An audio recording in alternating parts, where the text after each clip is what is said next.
नमस्कार। आमने सामने में आप सभी का स्वागत है। आज हमारे साथ हैं राजस्थान कांग्रेस की प्रवक्ता डॉक्टर अर्चना शर्मा। अर्चना जी, आपका स्वागत हमारे कार्यक्रम में। महिपाल मदरना, मलखान सिंह, अंजना जी, अब नागर, एक तरफ ये जिन्होंने बिल्कुल एक तरफ से साफ किया कि औरत नारी केवल एक भोग की वस्तु है, और दूसरी तरफ बढ़ता हुआ क्राइम। अभी भी आपको पता होगा, एक 3 साल की बच्ची अपनी ज़िंदगी के लिए लड़ रही है अस्पताल में। आप नहीं मानती कहीं कनेक्शन है? इन्होंने क्या किया और महिला के प्रति अत्याचार, इन दोनों का कनेक्शन आप किस तरह से समझ रहे हैं वो मेरे समझ से परे, परंतु मैं ये जानती हूँ कि पूरी वैश्विक स्थिति ऐसी है कि महिला को भोग की वस्तु समझा जाता है। और ये स्थिति क्यों बनी? क्योंकि महिला का दो दर्जा रहा समाज में हमेशा। अगर आज आप सिर्फ राजस्थान की बात करें तो इसके संदर्भ में देखेंगे तो जो भाजपा शासित राज्य हैं वहाँ और भी बुरी स्थिति है। महिलाओं के बारे में मेरी खुद की सोच ये रहती है कि उनको पूरा सम्मान मिलना चाहिए, समाज में पूरी उनकी प्रतिष्ठा होनी चाहिए। कहीं ना कहीं अगर हम लोग ये देखें कि राजस्थान जिसकी सरकार है उस कांग्रेस के 4 जनप्रतिनिधि विमेन असॉल्ट केसेस में किसी न किसी तरह फंसे हुए हैं, तो कहीं ना कहीं एक आम आदमी ये धारणा जाती है कि यार हमारे तो मंत्री ऐसा ही करते हैं तो हम क्यों नहीं कर सकते। नहीं, देखिए ये कोई रेप्लिकेट करने की चीजें नहीं है कि आप इसको निजी प्रॉब्लम मानती हैं? आप ये मानती हैं कि ये एक देखिए मेरी बात समझिए, महिपाल मदेरना जी और मलखान जी का जो प्रकरण है उसमें आरोपी वो पाए गए, संलिप्तता हुई और आज वो उनको सजा के माध्यम से या कानून के माध्यम से जो भी कार्रवाई होनी वो हो रही है। अंजना जी का जो प्रकरण है वो एक अलग प्रकरण है, उसकी पहले एफआईआर लग चुकी, अब चूंकि चुनावी वर्ष तो हो सकता है इसके कारण वो हाईलाइट हुआ हो। बाबूलाल नागर का जो प्रकरण है वो भी अभी इन्वेस्टिगेशन के अंडर है। तो अगर ऐसी कोई प्रकरण संज्ञान में आ रहा है और उसमें न्याय नहीं मिले, उसमें कार्रवाई नहीं हो, तब तो प्रश्न चिन्ह लगता है। पर आपकी एक बात, इस बात का और जवाब दूंगी कि देखिए जो लोग सार्वजनिक जीवन में रहते हैं उन लोगों का जो सार्वजनिक व्यवहार होता है वो निश्चित रूप से अनुकरणीय होना चाहिए। और जैसे अब सीएम साहब ने कह दिया कि ये तो पर्सनल एलिगेशंस हैं, इनका चुनाव पर कोई असर नहीं पड़ेगा, तो क्या हमारा एक यही मापदंड रह गया? नहीं, देखिए व्यक्तिगत जो आरोप लगते हैं जिन्हें हम चारित्रिक अपराध कहते हैं, भ्रष्टाचार चारित्रिक अपराध यही नहीं होता कि महिला का शोषण हो गया, भ्रष्टाचार भी चारित्रिक अपराध की श्रेणी में आता है। आर्थिक भ्रष्टाचार, चरित्र का भ्रष्टाचार, भ्रष्टाचार की कई श्रेणियां होती हैं। तो यदि किसी नेता पर लगते हैं, अब आपने कांग्रेस को कटघरे में खड़ा कर दिया, लेकिन मैं आपसे पूछना चाहती हूँ पूर्ववर्ती शासन में कैबिनेट मंत्री की सीडी सार्वजनिक हुई थी, लेकिन वहां क्या हुआ? तो ऐसी अवस्था में उस पार्टी की विचारधारा को देखे जहां राज्य के मुखिया प्रथम दिन संज्ञान में आते ही कहते हैं कि न्याय से बड़ा कोई नहीं है, कानून अपना काम कर रहा है। आसाराम प्रकरण में भी ये स्थिति थी। मीडिया और विपक्षी पार्टी का दोहरा मापदंड, उनके एक पूर्व मुख्यमंत्री कहती हैं पब्लिक डोमेन में प्रकरण आते कि भाई आसाराम बाबू को तो क्लीन चिट है, उन्होंने कुछ नहीं किया और यदि उनके प्रति आरोप पाए गए तो मैं जाकर सजा दूंगी। लेकिन हमारे मुख्यमंत्री ने क्या कहा बाबूलाल प्रकरण में कि यदि वो आरोपी पाए जाते हैं, उनके खिलाफ यदि साक्ष्य आते हैं तो उनके खिलाफ वही कार्रवाई होगी जो एक आम आदमी के खिलाफ होती है। आम आदमी को अभी तक अरेस्ट नहीं किया गया होता? नहीं, तो देखिए सर्कमस्टेंशियल एविडेंसेस नहीं हो कलेक्ट, मेडिकल एग्जामिनेशन नहीं हो, अगर ये सब इंसान मिलेगा नहीं, मेरी बात घूमने जाएगा तो उसका मेडिकल एग्जामिनेशन कहाँ से होगा? कौन सा आम आदमी ऐसे कर लेगा जी? अगर हम इन सब चीजों को कलेक्ट नहीं करें, उनको अरेस्ट कर लें, दूसरे दिन ही बेल आउट हो जाए, तो सबसे पहले सारे अखबारों की हेडलाइंस होगी कि देखिए मिली भगत का खेल, बाबूलाल नागर को बेल हो गई। या कोई भी लग रहा है जी कि मिली भगत ना हो? ना मिली भगत नहीं होगी। मैं आप इसमें आश्वस्त कर रहे हैं हम आपको कि हमारे शासन में कोई भी प्रताड़िता है, पीड़िता है तो उसके साथ न्याय होगा। गांधी परिवार जी को मनमोहन सिंह जी से कोई नाराजगी है क्या? 1985 में राजीव गांधी जी ने उनके लिए कहा था, जब वो डेप्यूटी चेयरपर्सन थे प्लानिंग कमीशन के, बंच ऑफ जोकर्स, ये सीजी सोमैया जी की किताब है, they honest stand alone, always stand alone, उसके ऊपर अंदर आया है, आपने भी पढ़ा होगा इसके बारे में, अखबार में भी आ चुका है। और अब उनके राजीव गांधी जी के पुत्र राहुल गांधी जी ने एक तरह से दिखा दिया कि he does not trust, he has no confidence in the prime minister। यदि उनका सम्मान या उनमें हमारा विश्वास नहीं होता, गांधी परिवार जिसको आप इंगित करके कह रही हैं, तो उनको प्रधानमंत्री भी उन्होंने बनाया, उनमें विश्वास व्यक्त किया। पहली बात ये, उनके नेतृत्व क्षमता पर भी विश्वास किया। माननीय सोनिया जी ने खुद ने कहा कि उनके नेतृत्व में हम इतनी विकट परिस्थितियों में, जब पूरे विश्व की अर्थव्यवस्था बेपटरी है, उनके नेतृत्व के कारण आज देश आगे बढ़ रहा है, विश्व की तीसरी अर्थव्यवस्था बना हुआ है। तो आप कैसे कह सकते हैं कि हम उनमें अविश्वास करते हैं? आपका प्रश्न होगा इस अध्यादेश के सिलसिले में। बिल्कुल। देखिए, मैं आपको स्पष्ट करूं, जब प्रजातंत्र होता है, प्रजातंत्र में नीति निर्धारण की जो प्रक्रिया होती है वो बड़ी जटिल होती है। बड़े लेवल्स पे मल्टी लेवल ग्रुप डिस्कशंस होते हैं। सिर्फ ये नहीं समझिए कैबिनेट में चला गया डिस्कशन हो गया। मीडिया की अहम भूमिका, प्रेशर ग्रुप्स और ये जो हमारे NGOs होते हैं और पब्लिक की धारणा, इन धारणाओं के आधार पर कई बार हमें निर्णय लेने पड़ते हैं। मैं आपसे एक बात पूछती हूँ, बड़ी सिंपल है। आप कांग्रेस की स्पोक्स पर्सन है राजस्थान की, आपको क्या लगता है कि ऐसी जब चीज़ें होती हैं तो क्या जो आपकी कांग्रेस की इमेज को नुकसान नहीं पहुँचता? देखिए, कोई भी ऐसी चीज़ हो जिसे जनता गलत समझे तो निश्चित रूप से नुकसान होता है। अब आप दोनों प्रकरण को कोरिलेट करेंगे तो बिल्कुल एक नॉर्थ पोल और साउथ पोल है। अध्यादेश का जो प्रकरण है, हमारी पार्टी की सबसे अच्छी बात यह है कि हम शीर्ष नेतृत्व की बात को मानते हैं। हम एक मुखी पार्टी हैं। ये भारतीय जनता पार्टी नहीं है जहां पर लीडरशिप को चुनौती देना, एक दूसरे के आगे रोड़े अटकाने वाली नीति अपनाई जाती है। या यदि हमारी लीडरशिप ये स्वीकार करती है कि ये हमें करना है, ये देश हित में है, तो वो हमें करना है और उसको हम मानते हैं। ऑर्डिनेंस देश हित में था? ऑर्डिनेंस नहीं था, इसलिए राहुल जी आए पब्लिक में। तो मनमोहन सिंह जी ने क्या किया कि मतलब मैं ये मानूं कि कांग्रेस पार्टी जिसके वाइस प्रेसिडेंट राहुल गांधी जी हैं, वो मानते हैं कि ऑर्डिनेंस गलत है और ये नहीं पेश होना चाहिए था। उसके बावजूद UPA 2 जिसमें कि कांग्रेस की मेजॉरिटी है, कांग्रेस पार्टी ये कहती है कि मतलब कांग्रेस की जो सरकार है वो कहती है कि हम पार्टी की नहीं सुनेंगे और हम ये ऑर्डिनेंस लेकर आएंगे। इसलिए 2 दिन 3 दिन बाद आपकी पार्टी के वाइस प्रेसिडेंट को और कोई चारा ना देखते हुए लोगों के सामने आके बड़े ड्रामेटिक तरीके में ये कहना पड़ता है कि इस अध्यादेश को फाड़ देना चाहिए, ये नॉनसेंस है, क्योंकि उनकी सरकार, कांग्रेस की सरकार, कांग्रेस की पार्टी की नहीं सुनती है। क्या ये सिनेरियो, ये हम आपसे जानेंगे लेकिन एक छोटे से ब्रेक के बाद। हम ब्रेक के बाद अभी वापस आते हैं। आप लोग देख रहे हैं आमने सामने। ब्रेक के बाद आप सभी का स्वागत है। क्या कांग्रेस की पार्टी कांग्रेस की सरकार को सपोर्ट करती है? देखिए, जब पार्टी फोरम पे कोई बात हो जिसे शासनेतर बोलते हैं, यानी शासन से ऊपर, जब पार्टी है और पार्टी से संगठन से ऊपर तो नहीं हो सकती सरकार, ये कांग्रेस की धारणा है। तो संगठन के स्तर पर यदि उसके उपाध्यक्ष कहते हैं, कोई मान लीजिए आज आपकी बात मैं मान भी लूँ कि अध्यादेश गलत था, तो उसको सुधारना कोई गलती तो नहीं है। ये बौद्धिक जुगाली का विषय हो सकता है जो आप और हम कर लें टीवी चैनल्स पे, लेकिन जनता के बीच में एक अच्छा संदेश गया इसके माध्यम से। जनता को ये समझ में आया, एक व्यक्ति है जो इस चीज़ को महसूस करता है कि उसके कैबिनेट के माध्यम से कोई ऐसा निर्णय होने वाला था जो देश हित में नहीं है, और उन्होंने उसको सुधार दिया। तरीका रहता कि अगर वो ये सब ना करके और एक प्रॉपरली, आफ्टर ऑल भी पार्लियामेंट में सोनिया जी बैठती हैं, बिल्कुल, there are other ways of doing it, या नहीं पार्लियामेंट में बैठती हैं, लेकिन वो अध्यादेश राष्ट्रपति के पास पेंडिंग था, तो उस अवस्था में उन्होंने महसूस किया और उसको गलती को सुधारा। तो बहुत अच्छी बात। वो अध्यादेश आज भी राष्ट्रपति के पास पेंडिंग है। राहुल गांधी जी की प्रेस कॉन्फ्रेंस की ड्रामेटिक एंट्री के बाद फ्रैंकली नथिंग हैज चेंज्ड। नहीं, नथिंग हैज चेंज्ड। अब ऑर्डिनेंस वापस लेगी या हो सकता है नहीं ले, मनमोहन सिंह जी आके कहे I stand by my ordinance, बिल्कुल, और vice president of the Congress की बात को नकारा जाता है। नहीं, ऐसा तो आप, फिर मैंने कहा ना, फिर बौद्धिक जुगाली का प्रश्न हो गया ये, और ये चर्चा का विषय हो गया। लेकिन वास्तविकता ये है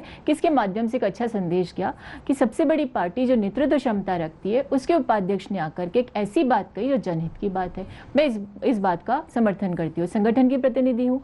अब कैबिनेट के स्तर पर क्या निर्णय होता है, आगामी समय भविष्य के गर्भ में जो बात मतलब अगर हम ये माने कि कल को, अभी जस्ट एग्जाम्पल देती हूँ, राजस्थान ने फूड सिक्योरिटी बिल लागू कर दिया कि अब हम फूड सिक्योरिटी बिल राजस्थान में कर दिया, और डॉक्टर चंद्रभान कहते हैं कि नहीं, ये नहीं होना चाहिए, वो सही है, और प्रेस कॉन्फ्रेंस में कहते हैं अशोक गहलोत जी को नहीं। देखिए, आप फूड सिक्योरिटी बिल और एक वो अध्यादेश, फिर वही नॉर्थ पोल साउथ पोल की बात हो गई। जो जनहित की बात है उसके इतर जाकर के पार्टी संगठन कोई काम नहीं करेगा। जनहित सरकार बेशक कर ले, नहीं, लेकिन जनहित का मुद्दा होगा और उसको सुधारा जाए, तो इसको तो साधुवाद की पात्र है हमारी पार्टी। ये वो पार्टी नहीं है जो, मतलब ऑर्डिनेंस जनहित का मुद्दा नहीं था। नहीं, जनहित का मुद्दा इसलिए नहीं था कि राहुल गांधी ने महसूस किया राजनेता मतलब हित का मुद्दा। देखिए, मेरी बात समझिए, इस ऑर्डिनेंस को लाने के समय या उससे पूर्व जो सिलेक्ट कमेटी में गया तो सर्वदलीय बैठक हुई। ये सिर्फ कांग्रेस पार्टी का एजेंडा नहीं था, और उस सर्वदलीय बैठक में जो आज प्रश्न चिन्ह लगाते हैं वो सब सहमत थे कि इस तरह का एक अध्यादेश आए या फिर इस तरह का एक कानून बने कि सुप्रीम कोर्ट की रूलिंग को पलट दिया जाए। लेकिन उस अवस्था में यदि राहुल गांधी, जो कैबिनेट के सदस्य नहीं है, अगर जनता की भावना को समझते हैं और आकर के उसको सुधार करते हैं, तो मैं समझती हूँ इससे अच्छा संदेश जनता में कोई नहीं जा सकता। आप और हम चर्चा करें, चर्चा तो इससे आगे भी जा सकती है, कैबिनेट की बैठक होगी, उसके बाद अध्यादेश का क्या होगा, कोई ये भी कह सकता है कि इंतजार करेंगे जी उसका। नहीं, इंतजार तो करेंगे। फूड सिक्योरिटी बिल लागू हो चुका है। Let us come back to Rajasthan. जैसे आपने कहा वो तो अब पता चलेगा जब मनमोहन जी क्या करते हैं। हो सकता है प्रेसिडेंट साइन ही कर दे, पॉसिबल, कुछ भी, लेकिन जो भी हुआ है वो जनहित में हुआ है। फूड सिक्योरिटी बिल राजस्थान में आप लोगों ने लागू करने का डिसाइड कर लिया है, लागू कर दिया है। किसको फायदा होगा? उनको जो इसके पात्र हैं। कौन है इसके पात्र? वो लोग पात्र जिनकी एक नियमावली बनी है, उन पात्र परिवारों की एलिजिबल लिस्ट बन चुकी है। एलिजिबल लिस्ट बनी है, बिल्कुल बनी है, और जो कमी रही है उसको भी पूरा करेंगे। पूरी पारदर्शी राशन कार्ड बन गए जो मार्च 2013 तक बनने थे। देखिए मेरी बात सुनिए, ये राशन कार्ड की जो समस्या है उसके बारे में जब मुख्यमंत्री प्रेस वार्ता को संबोधित कर रहे थे, उन्होंने स्पष्ट किया कि राशन कार्ड बनने में डिले हुआ है। ऐसी अवस्था में पुराने राशन कार्ड और जो हमारी अन्य स्कीम से लाभान्वित थे उसके आधार पर इनको वितरण किया जाएगा। अब आप फिर कहेंगे कि पीडीएस सिस्टम, क्योंकि आपका अगला प्रश्न यही होगा फूड सिक्योरिटी के संदर्भ में, तो पीडीएस सिस्टम को भी दुरुस्त करेंगे, लेकिन चूंकि सिस्टम में कमियां हैं, इससे जनता लाभान्वित नहीं हो तो ये कोई औचित्य की बात नहीं है। फूड सिक्योरिटी लाने का एकमात्र अर्थ ये है कि हम ह्यूमन इंडेक्स में ऊपर आ सकें, हम हमारी ह्यूमन रिसोर्स को डेवलप कर सकें। जब पेट में अपना भोजन होगा, आप पोषित होंगे, तो आप और सकारात्मक योगदान दे सकते हैं राष्ट्र निर्माण में। यही नीति और इसी के कारण ये लेकर 100% और जब इस फूड सिक्योरिटी बिल को लेकर आ रहे थे संसद में, तब माननीय सोनिया जी ने भी स्पष्ट कहा था लीकेज है पीडीएस में, लेकिन इसका तात्पर्य, और फंड्स की भी नहीं है प्रॉपर अवेलेबिलिटी, लेकिन इसका तात्पर्य ये नहीं कि घर में खाना नहीं है तो उसके लिए फिर हम सोचे नहीं, कोई पॉलिसी नहीं बनाए, उसके लिए नीति नहीं बनाए, उसके लिए हम संघर्ष नहीं करें। बात आपकी सारी मानी, लेकिन पता है अभी एक जो चीज बड़ी सिंपल निकल कर आ रही है, माना कि पीडीएस में लीकेज है, माना हमारी राजस्थान सरकार के पास इतनी ग्रैनरीज नहीं है कि ग्रेन स्टोर हो सके, माना हमारी फेयर प्राइस शॉप्स इस लेवल की नहीं है कि वहाँ ग्रेन स्टोर हो सके, माना कि राशन कार्ड नहीं बने, माना कि एलिजिबल लिस्ट नहीं बनी है, माना कि अभी तक हमें नहीं पता किसको देनी किसको नहीं देनी, लेकिन लागू कर देते। फंड्स नहीं है, ले आते हैं क्योंकि इलेक्शन आने वाले हैं। आपसे जानेंगे छोटे से ब्रेक के बाद। हम ब्रेक के बाद अभी वापस आते हैं, आप लोग कहीं जाना नहीं। ब्रेक के बाद आप सभी का स्वागत है। इलेक्शन गिमिक है। देखिए अब फिर वही बौद्धिक जुगाली के प्रश्न है, और चुनावी वर्ष में इसको हम जितना करेंगे उतना ही इसके लिए स्पेस निकलता है। लेकिन मनरेगा के लिए लोग ये कहते थे क्या इससे, और सबसे बड़ी बात देखिए मनरेगा ने क्या किया, महिला सशक्तिकरण किया। उस ग्रामीण महिला को जिसके हाथ में पैसा आया वो अपने लिए इलाज के लिए जा सकी, हालांकि इलाज भी अब मुफ्त हो रहा है, पूर्व में नहीं था। उसका सशक्तिकरण हुआ, वो अपने लिए हाइजीनिक एनवायरनमेंट डेवलप कर सकी। जिस महिला की बात हम शुरू में कर रहे थे ना, जिसको दोयम दर्जा मिलता, उसके सशक्तिकरण का काम हुआ। और ये किसने कहा? विपक्षी पार्टी के सबसे बड़े पुरोधा पुरुष जो आज हाशिए पर हैं, उन्होंने यूनाइटेड नेशंस की जनरल असेंबली में जाकर कहा कि विश्व का सबसे बड़ा कानून। मेरी बात नहीं समझे। नहीं, मैं समझ गई। मैं ये पूछ रही हूँ कि टू ब्रिंग समथिंग इतना क्लोज टू द इलेक्शंस जिसको आप लागू नहीं कर सकते, जिसके लिए ना आपके पास इंफ्रास्ट्रक्चर है ना इसके आपके पास फंड्स हैं, तो सिर्फ एक कागज नहीं, क्या ये गलत नहीं है? आप खुद ही कह रही है कि फंड्स नहीं है, आप खुद ही कह रही है पीडीएस में लीकेज है। मैं नहीं कह रही फंड्स नहीं है, मैंने कहा फंड्स को जनरेट करेंगे। ये कहां से जनरेट करेंगे? The economy is at a stand still. नहीं है इकोनॉमी स्टैंड स्टिल। इंडिया में मैन्युफैक्चरिंग कभी इतना डाउन नहीं हुआ जितना अब हो रहा है। इंडिया में ग्लोबली है सिनेरियो, Then? ये ग्लोबल सिनेरियो है। तो फिर कहां से आएगा? फिर इस प्रश्न का जवाब भी आप ही के पास से आता है कि भारत की स्थिति, मैंने शुरू में कहा स्ट्रेचर पर चल रही थी पूरी अर्थव्यवस्था। आज आप यूके में जाकर देखिए, हर तीसरा आदमी बेरोजगार है, ले ऑफ्स हो रहे हैं। यूनाइटेड स्टेट्स में ये स्थिति है, सरकार के पास पैसा नहीं है, 7 दिन बाद सरकार का काम बंद हो जाएगा। जहां पर विपक्षी जो रिपब्लिकन्स है सारा उसको हैंग आउट करने की स्थिति में आ गए। उस अवस्था में जहां यहाँ की विडंबना ऐसी है कि पूरे विश्व देख रहा है कैसा विपक्ष है, लोकतंत्र का सबसे ज्यादा मजाक उड़ाने वाला विपक्ष जो हर अच्छी भलाई की चीज की धज्जियां उड़ाता है, उसके बावजूद यदि ऐसी नीतियां लेकर आते हैं। मैंने उदाहरण मनरेगा का इसीलिए दिया आपको। जब मनरेगा योजना आई थी तब भी ये प्रश्न था कहाँ से पैसा आएगा, कहाँ से रोजगार दोगे। आज वो सशक्तिकरण का काम कर रहा है। हम ये नहीं कहते कहीं भ्रष्टाचार नहीं, ये भी वैश्विक समस्या है, लेकिन भ्रष्टाचार को काउंटर करना चाहिए। तो ये समाज की चेतना की आवश्यकता है इसमें कि सरकार जो नीति निर्माण करे उसमें समाज भी सहयोग दे। आपने इंटरव्यू दिया था? किसमें? आपने अपनी कॉन्स्टिट्यूंसी के लिए इंटरव्यू दिया? बिल्कुल हमने दिया, और हर व्यक्ति ने दिया इंटरव्यू। और इंटरव्यू का तात्पर्य सिर्फ ये था, इसको समझने का प्रयास करिए, एक इतनी बड़ी लोकतांत्रिक पार्टी, उसके प्रति आकर्षण, उसके बैनर के तले चुनाव लड़ने की इच्छा। ऐसी अवस्था में आपको ये छूट मिले, ये वो महारानी का राज नहीं है जहाँ अपने महल में बुला करके एक पर्ची पर नाम लिखवाया जा रहा है।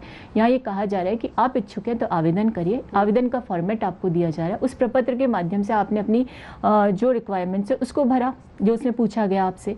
उसके बाद जब वो एक पीसी जो की सब कमेटी है वो आपको बुलाकर आपका साक्षात्कार जो आपका मेरा हो रहा है संवाद, वो स्थापित होता है। कितनी देर के? तो बिल्कुल किसी से 10 मिनट, किसी से 15 मिनट, और जिसको जानते हैं उससे क्या पूछना था। आज मैं ही अगर साक्षात्कार के लिए जाऊं तो मेरी परफॉर्मेंस को तो पीसीसी चीफ मिनिस्टर, हमारे प्रभारी महासचिव और सभी नेता देख रहे हैं, तो मुझसे पूछने का तो कोई प्रश्न नहीं उठता। लेकिन जो व्यक्ति इच्छुक है अगर उससे जानकारी प्राप्त करे, हो सकता है पार्टी हित में हो सकता है पैनल बनाने में उसकी भूमिका बहुत अच्छी हो जाए और वो अच्छा प्रतिनिधि हो सके। से आपने कहा अच्छा प्रतिनिधि हो सके। कांग्रेस की मेयर है और कांग्रेस ही नाराज है अपनी मेयर से। मेट्रो की ओपनिंग में, जयपुर मेट्रो की ओपनिंग में मेयर का ही नाम नहीं था। क्या हुआ, क्या किया उन्होंने ऐसा? मेट्रो की ओपनिंग में जो प्रोटोकॉल था उसको फॉलो किया गया होगा। और मतलब प्रोटोकॉल में the first lady of Jaipur is not invited. Protocol में first lady of Jaipur invited थी, एयरपोर्ट गई वो, प्राइम मिनिस्टर को उन्होंने अटेंड किया, फंक्शन में वो वहाँ थी, स्वयं वहाँ थी वो, मैं भी थी वहाँ पर। मंचस्थ जो अतिथि थे उसमें हमारे मुख्यमंत्री, स्वायत्त शासन मंत्री और सीएम थे। उनका नाम नहीं होना चाहिए? कहाँ नाम नहीं होना चाहिए? विधायक जिनको की आप कह रही हैं वो भी नीचे थे और वो भी नीचे सबके साथ जो वीआईपी लाउंज था उसमें बैठी हुई थी। इतनी नाराज क्यों है फिर आपसे? हमसे? कांग्रेस से? कांग्रेस से नाराज नहीं है वो, कहाँ नाराज है। एमएलए का टिकट मिलेगा उन्हें? अब ये भी पार्टी हाईकमान को निर्णय करना है। आज अगर आप मुझसे पूछे तो मुझे भी नहीं पता कि मिलेगा कि नहीं मिलेगा, या किसी और को मिलेगा या नहीं मिलेगा। ये मापदंड प्रेफर करेंगे मालवीय नगर से? देखिए, प्रेफरेंस की बात नहीं होती हमारे यहाँ। पार्टी संगठन कहाँ से लड़के जीतेंगी? कहीं से भी, जहाँ पार्टी देगी वहां से जीत जाऊंगे। बहुत सारी स्कीम्स आ रही हैं जी, हम लोग रोज अखबार खोलते हैं तो माननीय मुख्यमंत्री जी का चेहरा दिखता है, कभी यहाँ शिलान्यास कभी वहाँ। इतनी सारी स्कीम्स को आप लोग क्या वाकई लागू कर पाएंगे? चाहे राइट टू शेल्टर की बात करते हैं हम लोग, लिवलीहुड की बात करते हैं, लैपटॉप और टैबलेट देने की बात कर दी, 10,000 विद्यार्थियों को नहीं प्रोक्योर हो पाए तो कैश दे दिया। एक हड़बड़ी नहीं हो रही जी थोड़ी सी जल्दी की भाई बस हमें आप इलेक्ट कर लो वापस? कैसे नहीं, देखिए, जब एक पॉलिसी बनती है तो मंशा क्या होती है कि इसका अच्छे से क्रियान्वयन हो जाए और जिसके लिए बनी है उससे बेनिफिट मिले उसको, और नहीं मिलता है तो उसमें जो कमियां उसको काउंटर करने का प्रयास किया जाए। क्या राजस्थान के जो इलेक्शंस आ रहे हैं ये बहुत क्रूशियल हो गए हैं कांग्रेस और भाजपा दोनों के लिए? देखिए, कुरुक्षेत्र शब्द तो मैं नहीं इस्तेमाल करूंगी। देखिए, इलेक्शन तो राजस्थान क्या कहीं भी हो बहुत क्रूशियल है। नहीं, लेकिन ये पहले इलेक्शंस हैं, इधर Modi prime minister candidate declare हुए हैं और इधर राहुल गांधी ने ली है vice presidentship of the Congress. ताजपोशी उनकी जयपुरी हुई थी। क्रूशियल है? क्रूशियल हर इलेक्शन होता है, ठीक है। क्रूशियल हमारे लिए नहीं है। हम 128 साल पुरानी पार्टी, अपनी नीतियों, सिद्धांतों और मूल्यों पर चलने वाले लोग, विचारधारा से नहीं भटकते। क्रूशियल उन लोगों के लिए जो व्यक्तिवाद की राजनीति पर उतर आए, व्यक्ति पूजा पर उतर आए। राजस्थान के परिदृश्य में देखें तो वसुंधरा जी सिर्फ एक व्यक्ति के रूप में पूरी पार्टी को चलाना चाहती हैं। मोदी जी ने क्या किया, अपने आप को स्थापित करने के लिए सबको हाशिए पे कर दिया, और इस तरह की नीति अपनाकर अपने लोगों को हाशिए पर लाकर यदि इसको क्रूशियल बनाकर इलेक्शन वो जनता के बीच में जाएंगे तो मैं समझती हूँ एक दमनकारी व्यक्ति के हाथों में शासन जा सकता है। इस चीज़ को राजस्थान की जनता, भारत की जनता भी समझती है। और ये अधिनायकवादी जो लोग होते हैं, जो अधिनायकवाद को प्रश्रय देते हैं, वो यदि राजनीति में आए तो धर्म निरपेक्ष स्वरूप को तो बिगाड़ेंगे, जनता के साथ खिलवाड़ भी करेंगे। समय समय पर कहते हैं कि जो सामाजिक कल्याण की योजना है इनकी समीक्षा करें। क्या समीक्षा करोगे भाई? एक गरीब औरत को यदि उसका उपचार हो रहा है और उसकी जिंदगी बेहतर बन रही है तो उसकी क्या समीक्षा करनी है? आपको महापेंशन अभियान से पैसा मिल रहा है, यदि उसका सशक्तिकरण हो रहा है, एक बुजुर्ग को उसके घर में पैसा मिलता है तो उसकी क्या समीक्षा हो रही है? अब आपने जैसे कहा कि ये तो अब जनता बताएगी, इधर राजस्थान की और उधर 2014 में पूरे भारत की जनता, और जनता के मन में जो है वो जनता ही जानती है। आपका बहुत बहुत धन्यवाद। तो ये थी अर्चना शर्मा जी आमने सामने में। अगले रविवार हम फिर होंगे आपके बीच, तब तक हमें इजाज़त दीजिए। जय हिंद।